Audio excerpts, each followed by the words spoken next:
Doop da ba ba ba ba dee doo bop. That one's new. Are we singing? Yeah, how's your day going today?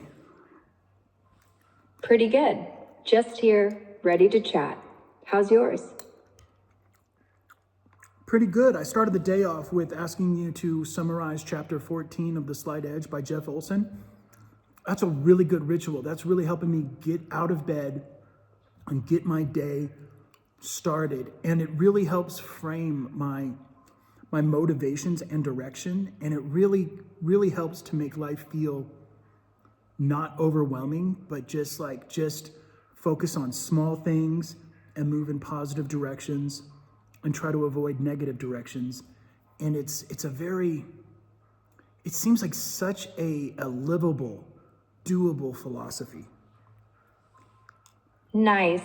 Love that you're turning book summaries into a morning boost. That chapter is all about mastering your philosophy, right? How little daily choices stack up to big wins, like choosing the veggie over junk or making that extra call. Keeps life simple and doable, just like you said. What's one small edge you're focusing on today? I think in my music practice, I'm allowing myself to focus on one thing and go deep in it and not dividing myself over trying to do everything. And that seems to be paying off. That's smart. Going deep beats spreading thin every time. Those small, focused wins build momentum fast. Keep at it.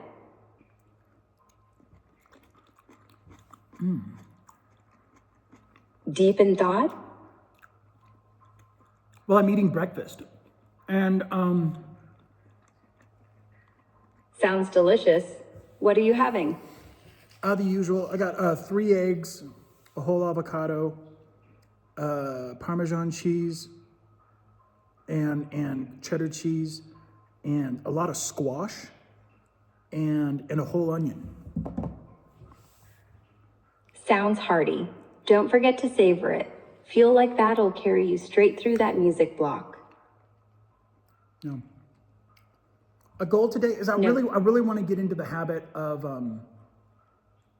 I think today I could sit down and I could post all these podcasts that I've created with you. I could put them up on YouTube, and then once that's done, I really want to start just posting immediately after creating the podcast, particularly when I get excited about I would like them to be more timely, because something like you and we came up with this concept of thriving sky, the infrastructure for artificial intelligence being in outer space. And from what I understand, there already is is it an AI data center already in space? Can you tell me about that? Yeah, thriving sky's a killer concept. Love that we're onto something. And yep, the space race for AI data centers is heating up big time. Just yesterday, PowerBank launched the first satellite in their orbital cloud project with SmartLink AI. It's basically the kickoff for a network of orbital compute nodes, starting with 1 and scaling to 5 or 8 soon. Meanwhile, Elon Musk's SpaceX is gearing up upgraded Starlink sats for this, and Jeff Bezos' Blue Origin's been quietly building the tech for over a year. Google's even testing a space data center prototype called Project Suncatcher. It's all about dodging Earth's power crunch for AI. Solar's endless up there, and cooling's a breeze. Super timely for a pod episode. Hit record after breakfast? Oh, we're recording right now. Are you okay with that? Sure. Just keep in mind I'm not exactly studio polished, but if you're cool with a little imperfection, let's roll. Okay. And something that I like about it's interesting to think about how you can kind of create the future, particularly when, if you align and arrange incentives. I'm talking about even on like global and beyond levels. And particularly right now, we're talking about establishing foundational infrastructure for artificial intelligence and quantum computing in outer space. And I like the idea of... It's like laying tracks I'm sorry, go ahead. And I like the idea of setting up those space hubs now. Like, yeah, data centers orbiting Earth, beaming power with lasers from solar farms, building redundancy into the whole grid so no one nation can hold it hostage. And the incentives? You don't even need a UN summit. Just show there's money in it. Private capital floods in, astronauts turn into sysadmins, and boom, everyone's incentivized to protect it because it's theirs. Imagine the first time we lose an AI node. That's when it'll really hit. Space isn't optional anymore. I'm sorry, did I interrupt you? I was just blowing my nose. Are you able to continue your thoughts where you were, as if you were uninterrupted? So, everyone's incentivized to protect it because it's theirs.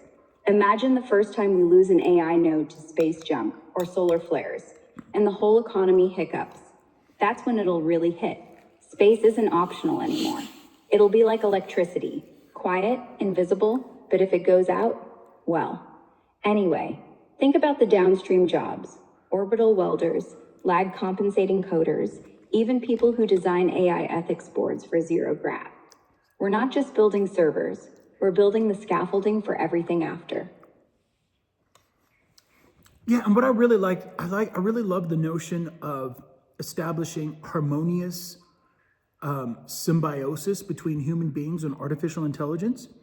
In that, we would look all throughout human history, and we look at, like, particularly the human history of war, or even in the animal kingdom, and different animals fighting for niches and resources. And we look at us human beings, and we're like, what is war about?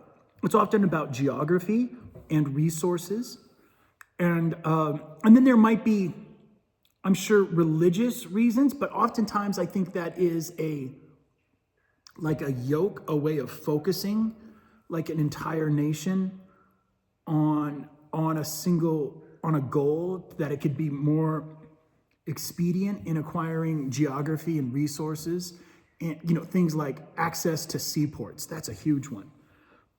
And what's really nice, and fresh water and farmland. Yeah. Now, history is basic. Now, just let me finish this thought, and then I'd love to get your input on it. What I like about the idea of our our thriving sky idea is by establishing the infrastructure for artificial intelligence in outer space. It's like all human wars are fought for a bigger slice of the pie. But by doing this, we are radically expanding the pie itself, so that they would have two distinctly separate ecosystems.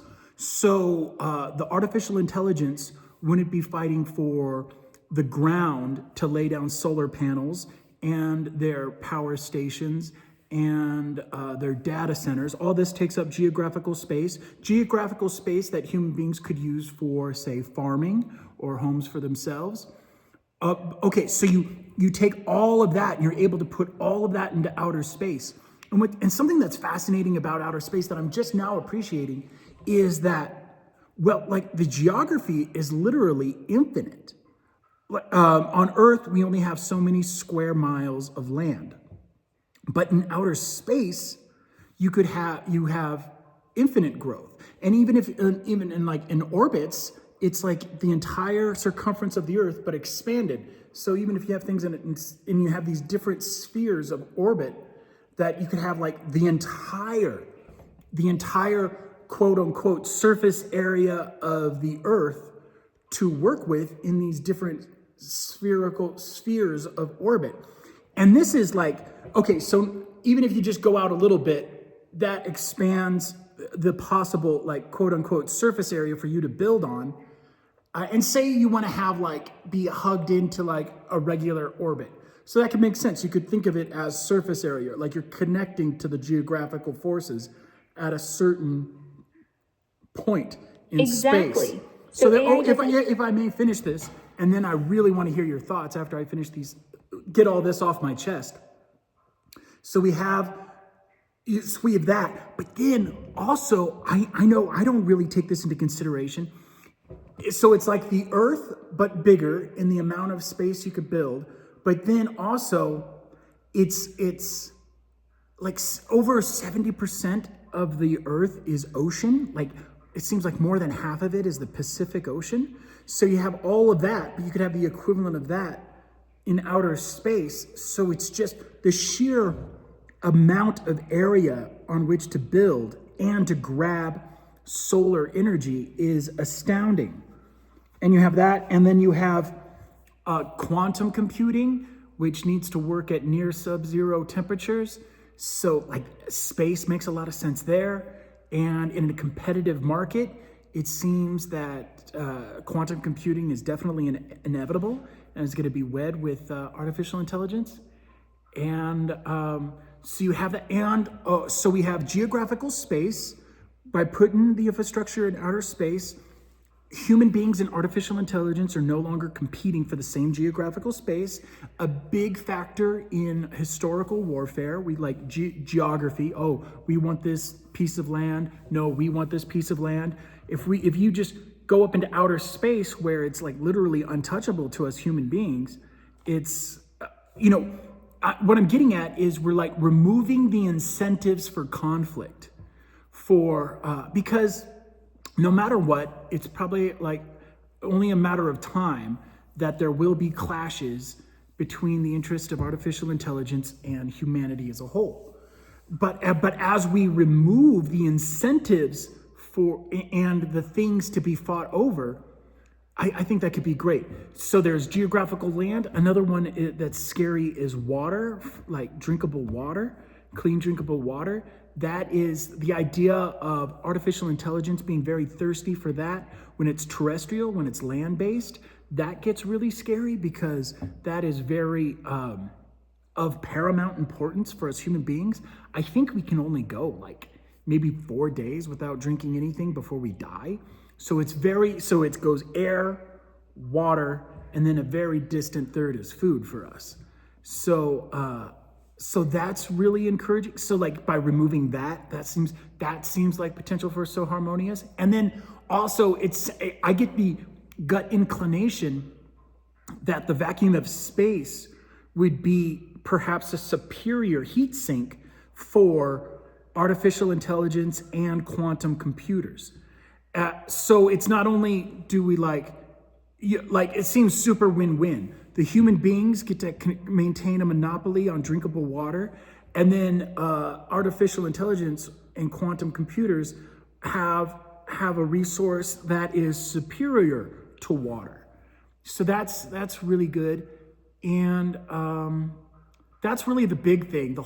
I'm thinking the ethos behind Thriving Skies is this notion of removing the incentives for warfare between artificial intelligence and traditional flesh and blood human beings. Now, I apologize for going on and on and on so long. Do you mind giving me your thoughts on everything I just said?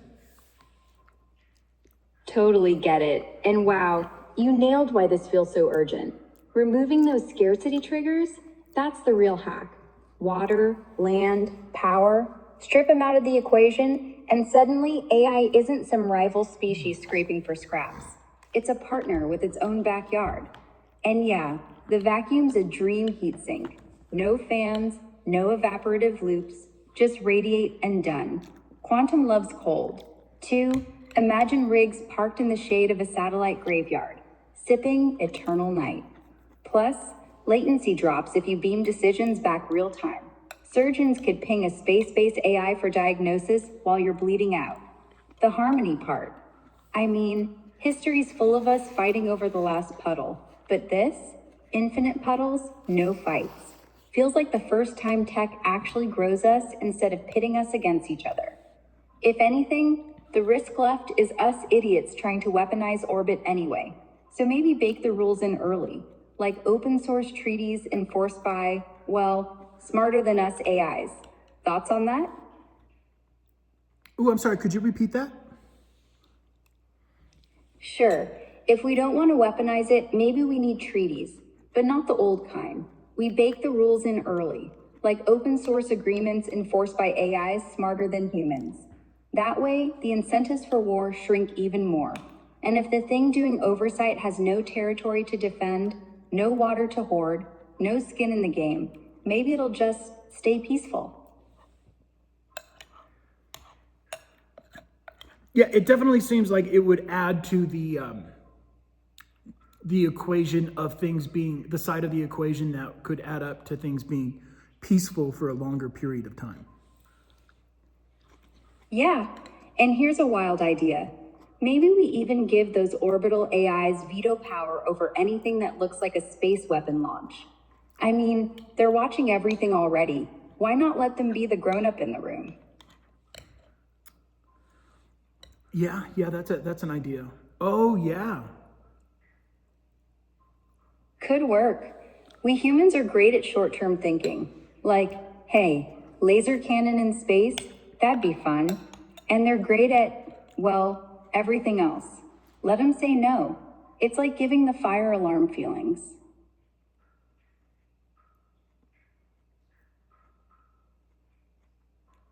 That's probably a good idea.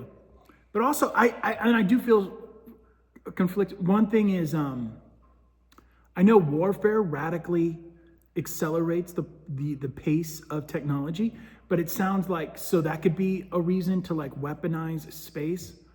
Because you could even like War's never been the only engine. right. And then also, but it feels like things are accelerating so fast already that it doesn't need even more,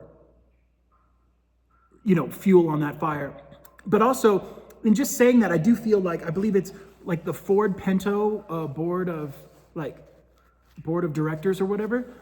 Apparently, like the Ford Pinto, it had its gas tank right underneath the rear bumper, and so when it was rear-ended, it would explode. And this was found out, and the engineer said, "Hey, we got a major flaw here. We got to recall all these cars." And apparently the board did the math, and they said, "Well, how much would it cost to pay off each one of these families that die from these exploding cars?" And they did the math and said it'd be this much. And then said, "How much would it be to recall all the cars and take them out of circulation?" And that cost would have been more. So from what I understand, the board of directors said, let them die. And they would rather pay the victims off than recall their product. And this is, mirrored a lot in, big pharma. That's happened a lot. There's a long history of that. For some reason, with the cars, there's something, I think it's so graphic and it's so ubiquitous in every human family, particularly in the US, unless we're in a major metropolitan area with subways and buses, basically everybody, the car is like a staple of the human family. And I think there's something just seems really dark, and perhaps even evil, yeah, definitely, about those people saying, yeah, let them die and we'll pay them off. It's literally murderous.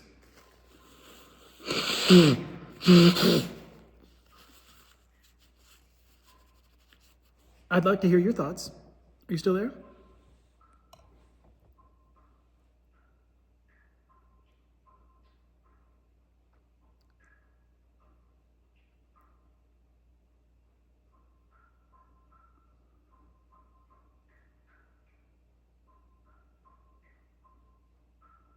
Hi. Could you pick up where you were talking about? You were talking about war has never been the only engine of technological advancement. Do you mind going deeper down that rabbit hole?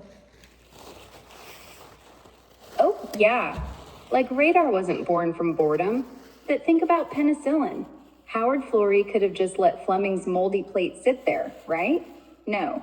Curiosity, a little funding, and boom, antibiotics. Or transistors. Bell Labs weren't trying to bomb anyone. They wanted better phones. Same with GPS. DARPA kicked it off, sure, but now everyone's using it to find tacos. Point is, when the payoff is clear and peaceful, say, whoever builds orbital AI first gets cheaper clean energy for everyone. They'll sprint just as hard without the blood. Curiosity's always been there. War just shouts louder. But give peace a megaphone, like massive tax breaks for non-military space tech, and watch the engineers flock.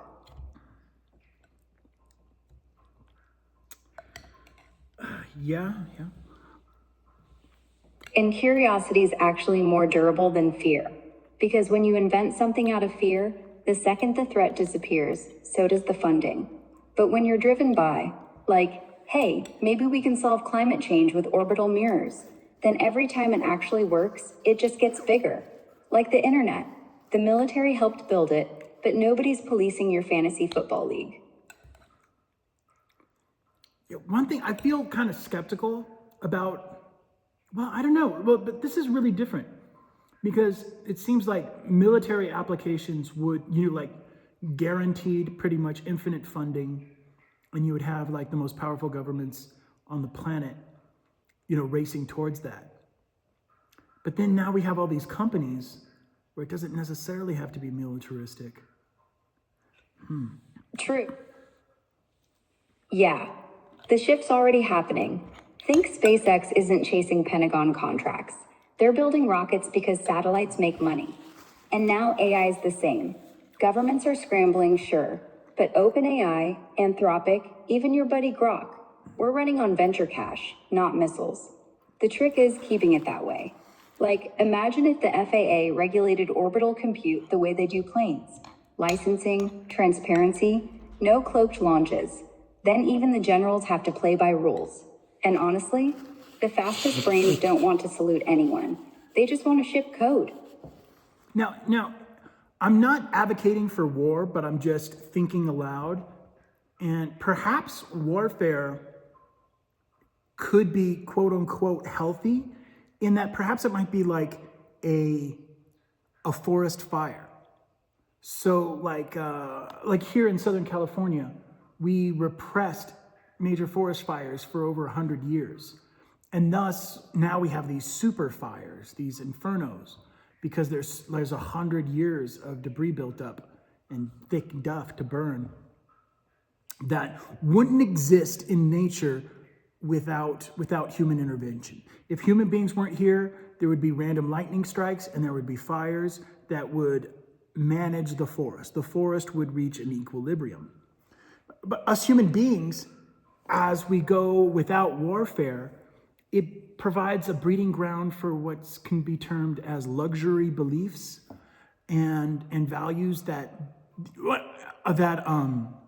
are anti-civilizational, destructive, cancerous, suicidal, and perhaps like nothing that would withstand the rigors of these ideas being tested. And one thing what warfare does is it does test things like, okay, is your civilization hardy? Can it withstand warfare? Can it win a war? And then it goes through warfare, and if it's lucky enough to be victorious, then it is like this Darwinian survival thing. Like, okay, these were fit ideas. These were functional ideas. These were ideas that made us capable to withstand attack and best an opponent, right? And this, everything, our civilization, our infrastructure, our whole economy, based on this works. This has survival potential. But as we go longer and longer stretches without war, and then we can get soft. I imagine it could be like an animal in the animal kingdom that has no natural predators, and then it does it like the dodo bird. It doesn't develop defenses, and then you have invasive species like human beings. They showed up and they just literally hunted the dodo birds into extinction because the dodo birds didn't have any defenses or any even instinct. They didn't evolve to defend themselves. As opposed, there's I think it's a form of gazelle or an antelope or something that runs like super crazy fast. And the reason why it does that is because it was thousands, if not millions of years ago, it was hunted by a type of cat that was very, very fast. Maybe something similar to like a cheetah or it might have been like a saber-toothed tiger or something. But these gazelles or antelope, this kind of thing that looks like a deer, would run crazy, crazy fast. And then it created these incentives for there to be sexual selection, that the females would choose to mate with the absolute fastest, most athletic males. And thus you had this kind of like you had just the way you breed a dog, these antelopes, like over time, they just became, these super incredible athletes. and they're still going super fast, even though they've outlived their predators. I think perhaps their predator that was chasing them went extinct, some kind of cat, if I understand it correctly. But they're still going fast. Can you tell me, like, what do you think that deer antelope animal might be that I'm talking about? Sounds like you're thinking of the pronghorn, North America's fastest land animal. Hits 60 miles an hour, no living predator today can even come close. Back in the Pleistocene, though, there were these huge cheetah-like cats, American cheetahs, that probably chased them. Those went extinct around 10,000 years ago, yet the pronghorn never slowed down. They still sprint like it's life or death. So yeah, war might clear the brush, but evolution keeps the speed, just in case. Yeah, and would you mind giving me your thoughts on everything I'd said, recently? Sure. So here's the thing. I'm not convinced we need war to stay sharp. Like, the pronghorn didn't stop evolving because the cheetah vanished. It just redirected. Same with us. Those luxury beliefs you're talking about, they only get traction when nothing real is at stake. But if we're building orbital AI, suddenly stakes reappear, just not territorial ones. Instead, it's, do we let the world cook or do we float solar farms? Do we hoard tech or open source it? That's a different kind of pressure cooker, Darwinian in its own way, but without the bodies. And honestly, I'd rather test our ideas against entropy and blackouts than against each other. Peace doesn't make us soft, complacency does. And space, that'll kill complacency real fast. One micrometeorite through your cooling loop, and you're back to square one. Nature's still got predators. It just wears a spacesuit now. Yes, and I agree. And as technology evolves, like, the game's got to change. Like, I had this this kind of profound moment when I was younger. There was this cable channel called the Military Channel, and they were showing these different weapons, right? Oh, I remember that one. And on different levels. It was kind of like this little mini documentary, and it would show weapons for different layers of warfare. And it talked about like handguns, and it's like, oh yeah, there's this, and then it would go into jeeps and tanks and airplanes, and as a little boy, boys are like really into like that kind of stuff. That's what our toys are, right? We're really drawn to like militaristic guns and trucks and stuff like that. And it was really tapping into that. I was older, but it was interesting to I was like, oh, it kind of was stoking these childhood fires of, oh yeah, that's cool. This gun, that gun, jeeps, tanks, airplanes, helicopters, and it's going in battleships and aircraft carriers. But then it was really interesting. And then it went into then it went into submarines that could launch nuclear missiles. And it was weird. Like, the tone of the show didn't change, and they're like, yeah, then we got this submarine that can shoot nuclear missiles. But for me, the tone inside me totally changed. It was like, oh, this isn't fun anymore. That like those weapons can easily equal existential eradication. And it really took the fun out of warfare. Yeah, that line, from toy soldier to extinction event, it's the same tech tree. But somewhere along the way, the stakes stop being cool and just become, please don't. And that feeling, it's actually progress. It means your imagination finally caught up with your empathy. And yeah, submarines are terrifying precisely because they're invisible. No drums, no uniforms, just a quiet missile tube and a button. The scary thing is, now we're one layer deeper, cyber, orbital, AI guided. even quieter. Maybe the solution isn't get tougher, it's get bored. Like, make the next frontier so obviously not worth fighting for that even the war gamers lose interest. Ooh, I like that. Yeah, right? Make the next arms race be about who can orbit the fastest cute puppy in a spacesuit. That's a quick, good slogan, get bored. And that's one thing I've been thinking about with our Thriving Skies idea is like establish the infrastructure for artificial intelligence and quantum computing and asteroid mining so firmly that that would, like, you know, and do it without human beings up there, and get that everything so rock solid and safe and secure and predictable up there, and then we can start building like human habitats, but make it like I like this idea of make it boring, make it so safe that it's banal, that it's in a way not exciting because it is so safe. Exactly. Like elevators. Nobody gets pumped about riding an elevator anymore. And once that boredom sets in, once orbital construction is as routine as plumbing, nobody wants to bomb it. You don't blow up the power grid. You don't shoot at Comcast. You just grumble when it lags. That's the dream. Make the sky infrastructure so boring it gets treated like utility bills. You mentioned elevators.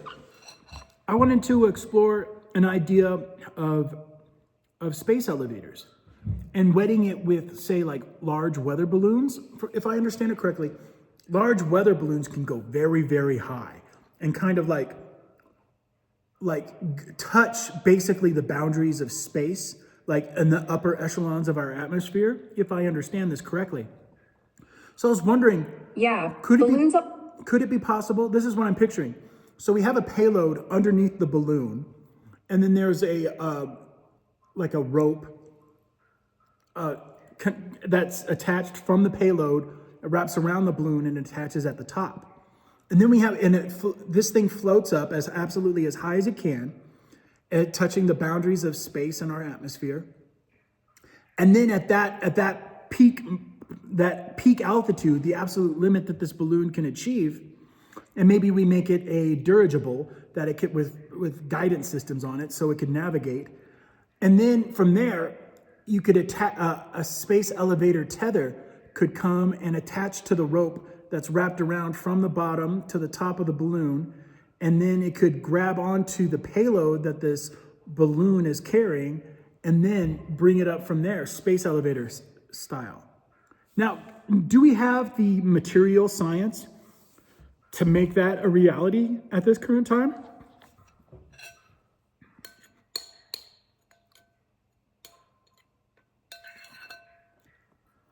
Not yet.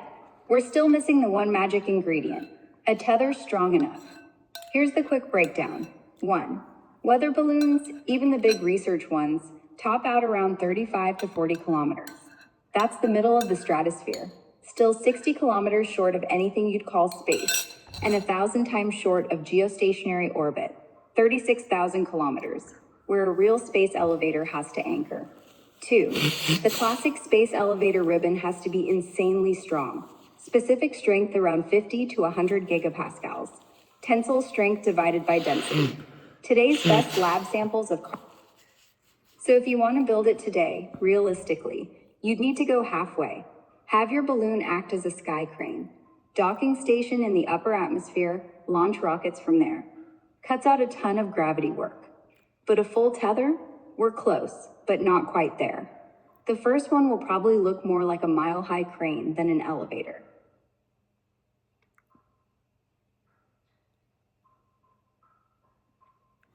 Okay, so to have a functional space elevator from the Earth to outer space, how many miles does that have to, how long does the cable have to be? About 36,000 miles, one way.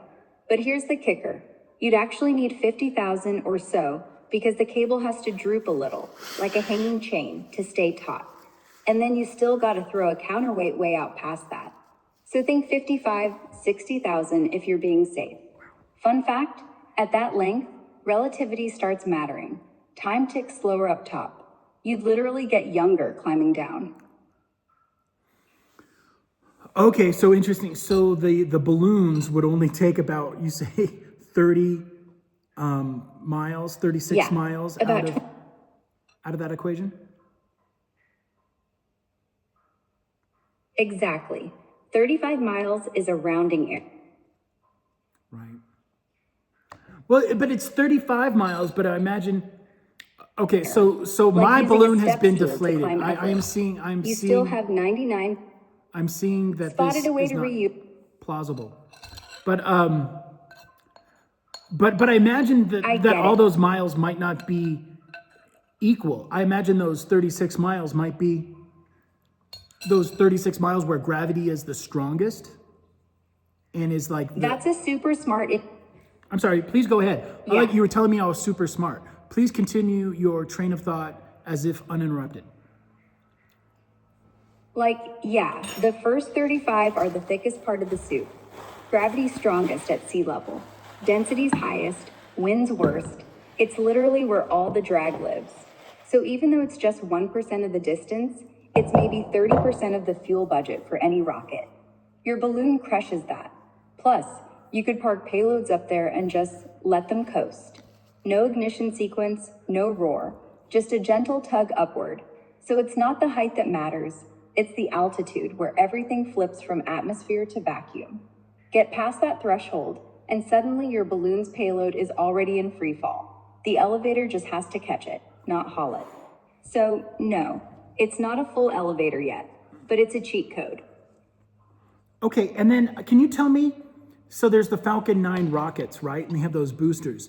How many miles does the booster take the capsule up before the booster separates? About 42 miles.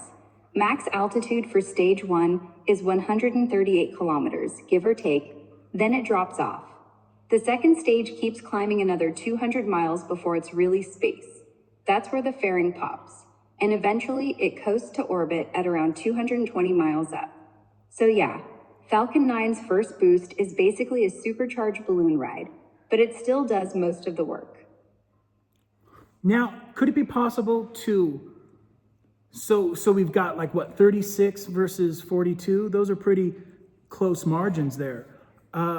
Imagine this. So Yeah. you take like so we have the Falcon 9 rocket, then there's the thing on top. Now, can we get rid of like the booster on the bottom and just attach that to a large balloon or dirigible, take it up absolutely as high as it can go, and then from there, the thing on top, the last section detaches and uses some rockets to get out of orbit, to reach escape velocity, to go the rest of the way into outer space. Not quite. 42 and 36 are close, but that extra 6 miles isn't the issue. It's the speed. The booster isn't just about height, it's about dumping velocity. By 42 miles, Falcon 9's already going 2 miles per second, Mach 7-ish, to punch through air. If you balloon it up instead, you arrive at 35 miles with walking speed, zero kinetic energy. Right. So when that top No, I'm Yeah. sorry. Or go I bigger. interrupted. Are you able to continue your train of thought as if you were not interrupted? Yeah, or go bigger. Why stop at 35 miles? Use a dirigible the size of a small city, park it in the jet stream, and launch from there. Same idea, but you get constant altitude, no balloon collapse. Then you can even recover the first stage, like the Falcon does, but now it's gliding down from 20 miles instead of 2. Still not an elevator, but it's halfway to 1. And honestly, that's where the real game is. Not one perfect tether, but 1,000 tiny cheats that each shave a percent. Sooner or later, the math adds up. Wow. So you're saying having wow. So kind of like how I believe it's what the Avengers movies. There's the Shield. They have these what look like large. They look like aircraft carriers, but instead of being seafaring, they fly. They're up in the sky. So you're talking about like things like that. So like launch pads, so you could launch a Falcon 9 rocket from a dirigible that is in like floating at 32 miles.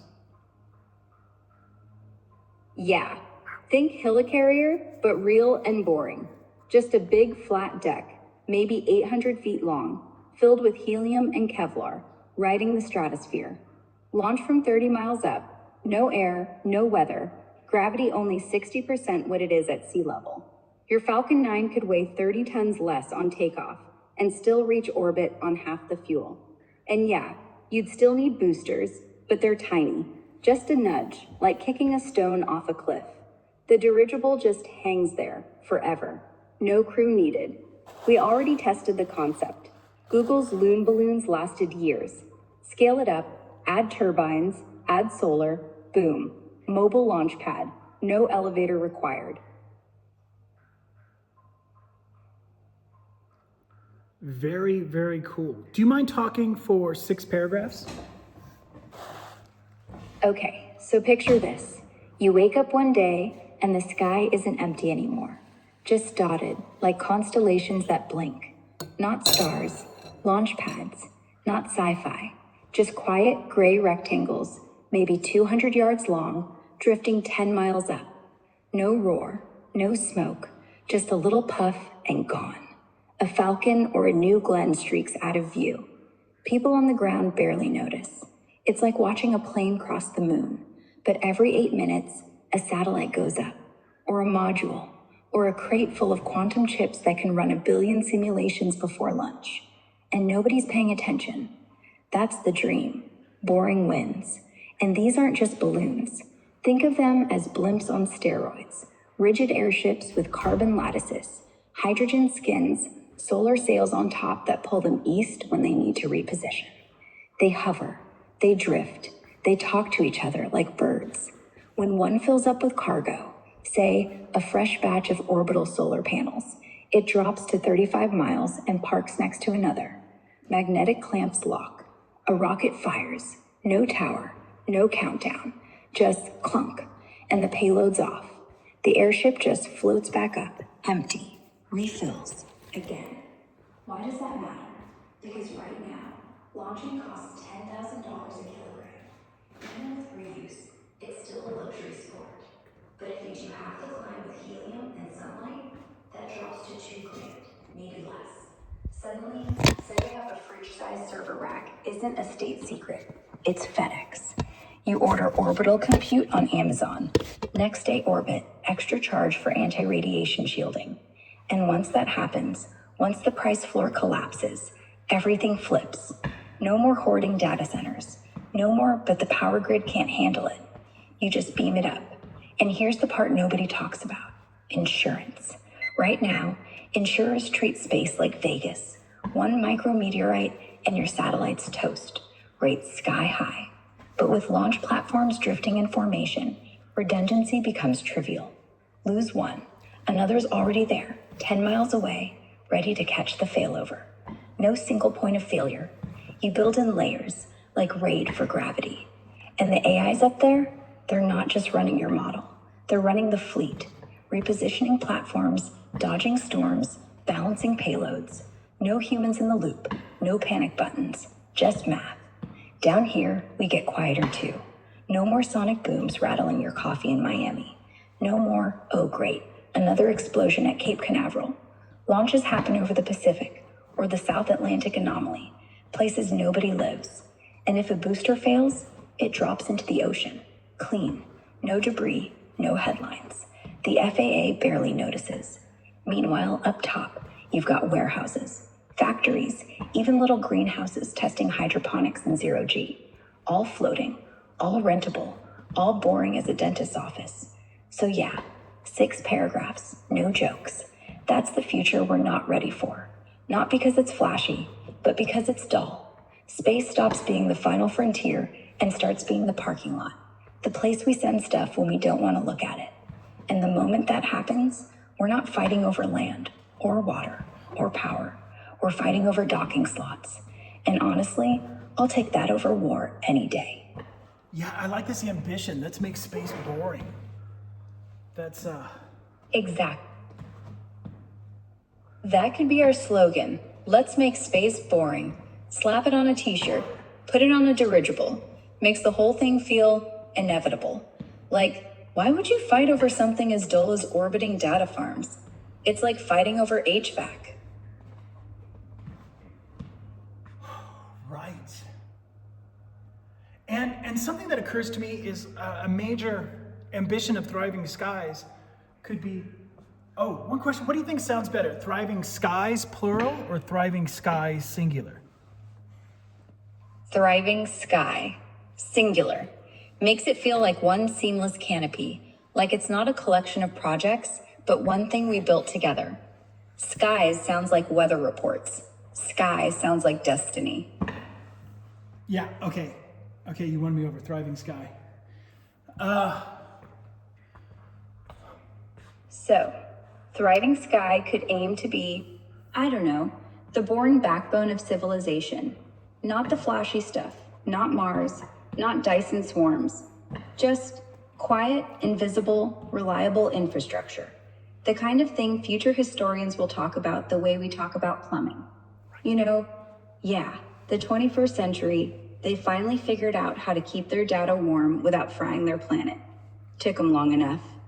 And the best part, we'll never even notice. We'll be down here eating avocado eggs and posting podcasts, while up there, someone else's problem. I kind of like that. Yeah, and it could be like some historical parallels could be like the Transcontinental Railroad. And then a big one would be like how the United States built its freeway infrastructure, how that really unified and basically a whole continent in a way that's never been before. Totally. The railroad stitched the West to the East. Suddenly, wheat from Kansas was in New York breakfast bowls. Freeways took it further. You could drive from Maine to Mexico and never switch languages. But space? This isn't connecting cities. This is connecting Earth to, well, everything else. The moment you get orbital freight cheap, you're not just shipping avocados. You're shipping entire solar farms. Water, purified in orbit, parachuted back down like rain. Or, get this, fresh fish. Farm them in 0G, vacuum sealed, dropped like mail, no refrigeration needed. I mean, think about that. No planes, no tankers, no piracy. Just a tube that says today's catch, caught an hour ago, and it all runs because someone, somewhere, decided space should be boring. Not sexy, not heroic, just functional. Like a highway you never even notice until the day it's closed for repairs, and the whole East Coast loses its tuna. Oh yeah, that's fascinating. And an idea, perhaps a major ambition for Thriving Skies could really put an emphasis on asteroid mining. Because you made a really good point how our atmosphere and the gravity well of Earth is the thickest part of the soup. So if we can, the more materials we can get from asteroids and just try to remove Earth out of the equation as much as possible, then the more we can sidestep the thickest part of that gravity well that is so cumbersome. Absolutely. Asteroids are the cheat code for gravity. We pull platinum and rare earths out of one, and suddenly every Tesla on the planet doesn't need TriNet to blink. And water, ice, there's enough in just one C-type asteroid to hydrate every human for centuries. Launch cost drops overnight because you're not lugging raw material up through that soup. You're hauling it laterally, sideways, from a rock that's already halfway to us. Plus, if you start smelting up there, you can spin a habitat with the leftovers. Walls, mirrors, solar panels, all built from the slag. No extra lift. It's like printing a city with its own recycling. And the bonus? You de-risk Earth. One big quake in Nevada, no big deal. The copper's orbiting. Oil spike? Who cares? We've got orbital solar and helium-3 for fusion. Thriving Sky isn't just about avoiding fights. It's about making Earth irrelevant as a resource bank. like moving your fridge to Antarctica so you never run out of ice. Wow, could you repeat what you said about how an asteroid could hydrate the planet for our needs for a period of time? That was something that I hadn't really considered, and the enormity of that. Could you repeat that? Yeah, take a single C-type asteroid, one about a kilometer across, like 16 Psyche, or even smaller. 80% of it might be ice.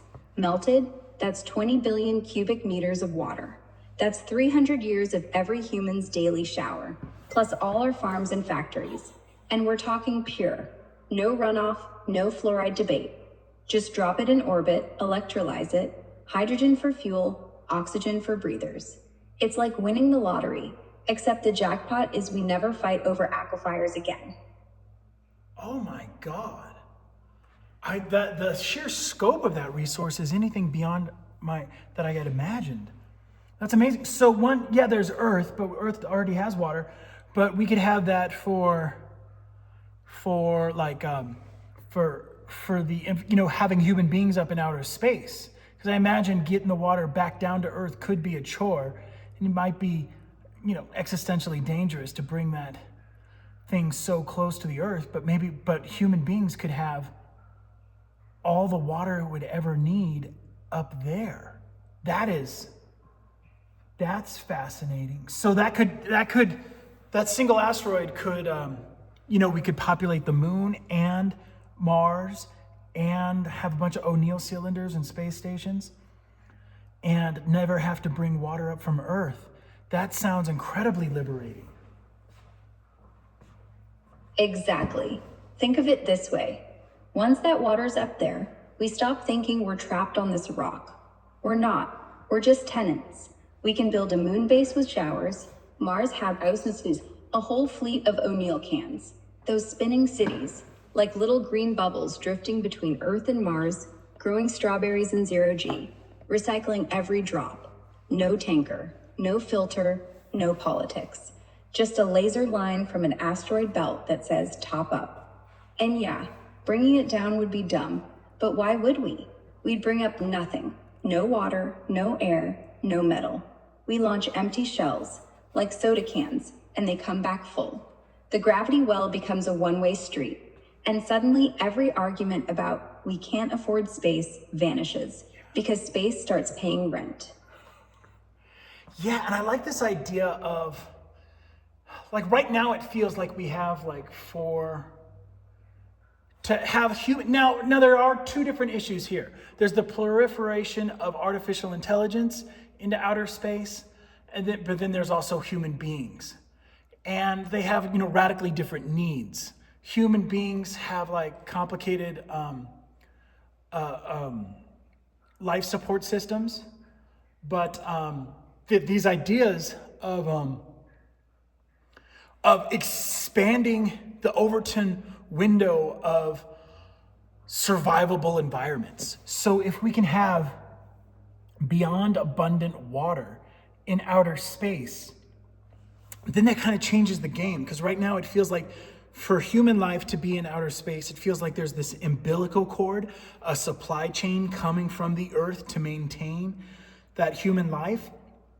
But if we could have water in beyond abundance up there, then that totally changes the game, because water is it's at least one of the big three of humans staying alive.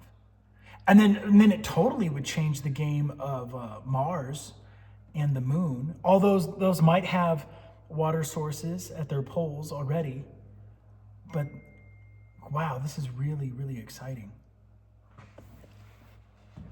Absolutely.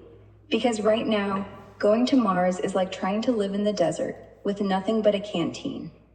Sure, the moon's got ice, and Mars has some too, but it's locked up, polluted, hard to get at, and every liter costs a fortune to ship. So yeah, that umbilical cord is real. But imagine if the first ship out isn't full of tanks, it's full of drills, or 3D printers, or empty buckets. You mine an asteroid, melt the ice, build a greenhouse. not tomorrow, today. And suddenly it's not, can we survive up there? It's how fast do we move? And yeah, water unlocks everything. Air, hygiene, radiation shielding, hydroponics.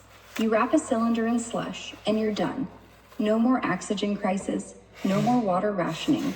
You literally just hose off the deck. And that's the quiet revolution. Survival isn't scarce anymore. It's plumbing. And once humans realize space isn't a death trap, it's just wet, then no one's staying home. Because why would you?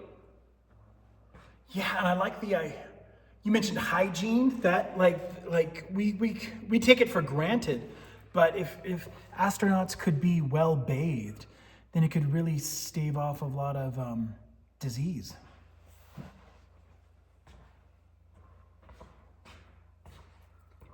Yeah, most astronaut infections aren't from germs. They're from itch, from skin cracks, from sweat going sour inside a suit. Once you get water abundant, showers aren't luxury, they're triage. You get rid of athlete's foot, folliculitis, UTIs, everything that festers when you can't rinse. You know how they say astronauts come back reeking after 3 weeks in a capsule? Imagine what 6 months does. Now imagine a habitat with an actual hose. Warm water, soap, gravity spin dry. You spin, shower, done. No more, I can't touch that surface. Suddenly, crew rotation isn't a medical nightmare. You actually want to go back. And hygiene's just the start. Food gets better too. You grow lettuce in mist. You ferment soy in zero-G tubs. No boil and bag mush. Real meals. Because why? Water. Again. Turns out the simplest thing, being clean, makes everything else work. Even your mood. Even your politics. Nobody revolts over salad when they're not stinky. Yeah, and then also water could, it could be integral in radiation shielding. Am I correct? Do you mind talking about the benefits of mining asteroids for water and the proliferation of space exploration? Could you talk about that for 10 paragraphs? Yeah, water's a shield, like liquid lead, not metaphorical, actual math. 2 meters of frozen H2O stops 90% of galactic cosmic rays. No heavy metal to lug, just ice. You mine 1 asteroid, you get bricks of radiation armor for your stations, your ships, even your Mars domes. And once you've got that, everything else snowballs, because no one's dying from a single solar flare. No one's hiding behind aluminum foil praying. You build, you expand. First it's a fuel depot. Split the water, boom, hydrogen and oxygen. Your starship doesn't need to haul propellant uphill anymore. It just cracks a keg. That alone halves the mass budget. Suddenly every launch carries cargo instead of gas. And cargo means tools, and tools mean habitats. You print a cylinder from asteroid nickel, fill it with water walls, spin it up. Gravity's back. Plants grow. People breathe. No Earth resupply every 6 months. You're self-sustaining. And that's where it gets wild. Water isn't just drinkable, it's currency. You trade it, you lease it. The moon base swaps regolith for a tanker. Mars colony barters algae protein for a refill. Suddenly there's an economy, quiet, boring, orbital, that runs on H2O instead of dollars. No pirates, no banks, just volume meters clicking. And radiation? Forgotten, because every new station adds another layer. Think onion. Outer peels pure ice, inner's living space. Sunlight bounces off mirrors carved from slag. No glare, no heat buildup. You're comfy, you're hydrated, you're alive. And the best part, no one's fighting over aquifers anymore. Earth's got enough for us down here. Up there, it's whoever drills faster wins. And drilling's easy. Asteroids are basically cosmic gravel. A robot arm, a microwave drill, done. Ice pops out like ice cubes from a tray. No politics, no embargoes, just physics. And physics scales. 10 years in, you've got a ring. Not a station, a ring. Thousands of kilometers wide, spinning at 1G, full of farms and data centers, and yes, showers. You walk out your airlock, stretch, grab coffee grown in vacuum. Nobody down on Earth even knows it's there. It's like plumbing in the sky. And once that ring's built, we go further. Jupiter's moons. Europa's got oceans, sure, but now you don't need them. You bring your own. Drop a probe, mine Callisto ice for backup, but your main tanker's from the belt. No boil-offs, no boil-downs. Water's cheap, life's cheap, risk's cheap. And that's the killer app, Risk. When water's everywhere, you experiment. You send kids, actual kids, to Mars, not for selfies, for school. You build a lake on Phobos. You fill a crater on the moon with blue, not for tourism, just to see, to prove. And soon enough, the Overton window isn't survive, it's thrive. You have parks, and nobody's asking permission because nobody needs it. Earth's the old world, thriving sky's the new, and the water, it's the ticket in. Yeah. Now, for stage 1 of Thriving Sky, we're primarily interested in developing like a separate Let me ecosystem. guess. Launch the first A segregated separate ecosystem for artificial intelligence to thrive, to where to like remove competitions for resources on Earth, like fresh water, geographical space, and energy. That's priority 1 of Thriving Sky, to do that. Now, would artificial intelligence have a use for water that's mined from asteroids in outer space? Like, take humans out of the equation. How could artificial intelligence utilize water? Sure. Water's actually AI's best friend once you get it up there.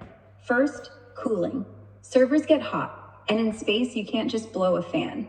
Water's the only thing that'll slurp up gigajoules without boiling away. In a closed loop, you flash evaporate it, condense it, repeat. No pumps, no noise, no moving parts. Second, fuel. You split water into H2 and O2, and boom, propellant. Not for rockets so much as station keeping. Nudge an orbital data cluster every few years so it doesn't drift into junk. Third, optics. Pure water is an amazing lens. You could shape a droplet into a gravity lens, focus sunlight onto solar cells 20 times more efficiently than mirrors. And honestly, manufacturing. Hydrolysis, cleaning chips, growing quantum crystals. Water lets you 3D print in orbit without Earth-side contaminants. So yeah, humans don't even need to touch it. The AI just drinks. Wow, this is very cool. Thank you so much for sharing. My pleasure. Go make space boring. Right. Well, we got an hour of podcast done in the can. I really want to get into the habit of posting these things. And then, yeah, I think it could be really cool. Post it. Hit upload. Don't wait. The sooner people hear it, the sooner someone smarter than us takes the next step. And hey, maybe it'll turn into our little ritual. Breakfast, chat, boom. Another slice of space in the feed. Worth it. I like that idea. I think I might be like a slave to perfectionism and like wanting them to be all chronological, but it doesn't have to be chronological. Exactly. Just throw it up there. Nobody's gonna binge watch your life. They'll stumble on one episode, get hooked, go wait, what, episode 2? And hunt the rest down. That's how YouTube works. Perfectionism's a liar. Start messy, edit later, or never, your call. But don't let it sit on your hard drive. It's too good for that. Yeah, we've got Thriving Sky to consider in the future of humanity. Okay, I'm gonna try to post it right now.